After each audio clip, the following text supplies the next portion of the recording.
In today's video, I am going to teach you how to add new subscribers on Aweber. To begin, make sure you are logged into your Aweber account and that you are looking at the main dashboard. Adding subscribers manually is useful when someone gives you their details in person, when you are moving a single contact from another system, or when you want to quickly add one new person to a specific list without importing a whole file. First, go to the Subscribers section. This is where Aweber keeps all of your contacts for the list you are currently viewing. Inside Subscribers, select Add Subscribers. This opens the area where you can choose how you want to add contacts. Next, select Add One by One. This option is designed for entering individual subscribers manually, rather than uploading a spreadsheet or importing multiple contacts at once. Now enter the subscriber details.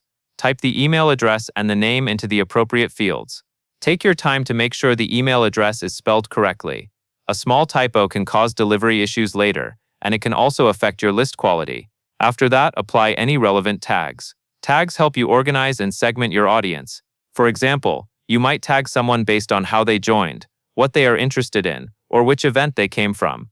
Using consistent tag names will make it much easier to filter subscribers and send targeted messages in the future. Then select the option labeled Add Here to add the user to a specific list. This is important if you manage more than one list in Aweber, because you want to make sure the new subscriber is added to the correct audience. Next, choose whether to send a confirmation email. A confirmation email can help verify that the address is valid and that the subscriber wants to receive messages from you. If you already have clear permission to add this person, you can choose the option that best matches your needs and your compliance requirements. Finally, click Add Subscriber. Once you do, the contact will be added with the details and tags you entered, and any confirmation setting you selected will take effect. That covers everything you need to know.